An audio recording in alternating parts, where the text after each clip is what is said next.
O'zbek muxlislarining uzoq yillik orzusini amalga oshirgan 2026-yilgi mundial ham o'zining kulminatsiyasiga yaqinlashmoqda.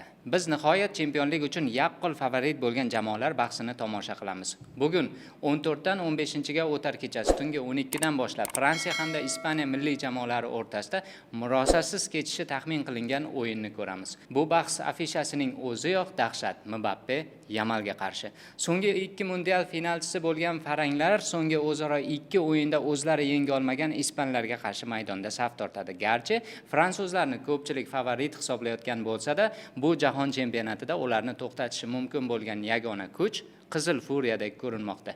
E'tibor qiling, Fransiya bu bosqichga qanday yetib keldi? Amalda deyarli qiyinchiliklarsiz. Fantastik triosi bor jamoa shu vaqtga qadar 16 ta gol urishni uddalashdi. Ispaniya esa anchayin qiyinchiliklarga duch keldi. Bu ularning yo'lidan Portugaliya kabi katta jamoalar chiqib qolgani bilan izohlanmaydi. Debyutant Cabo Verde, o'ziga o'xshamay qolgan Belgiya kabi jamoalar ham ispanlarni ancha holdan toydadi. Lekin parallel ravishda Ispaniya yarim finalga qadar atiga bitta to'p o'tkazishdi. Ko'p gol urayotgan jamoa kam gol o'tkazayotgan jamoaga qarshi. Chindan ham o'yin juda qiziq bo'ladi. Yuqorida ta'kidlaganimdek, Fransiya qiyinchiliksiz bu bosqichga chiqdi. Ispaniya esa ancha mehnat qildi. Bu tomonlama ispanlar fransuzlarni ortda qoldirib ketishi mumkinmi?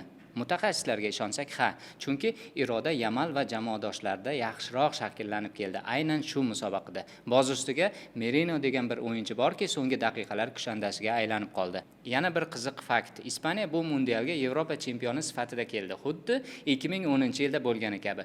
O'shanda ham ular H guruhida bo'lgan, bu safar ham 2010-yilga ochilish o'yini esingizdami?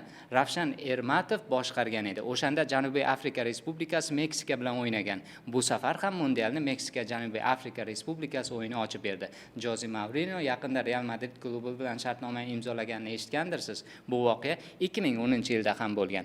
Ha, bu shunchaki tasodif dersiz. Albatta, shunchaki tasodif, ammo juda ham qiziq va hayratlanarli tasodif. Shunday emasmi?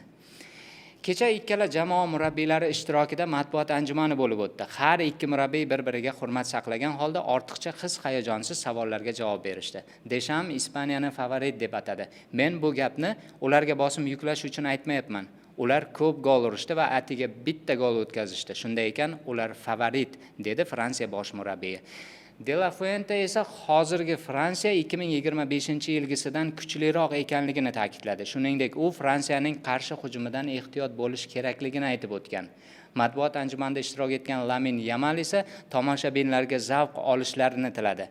Yamalga ko'ra, Fransiya va Ispaniya bahsi uning faoliyatidagi eng muhim uchrashuv bo'ladi.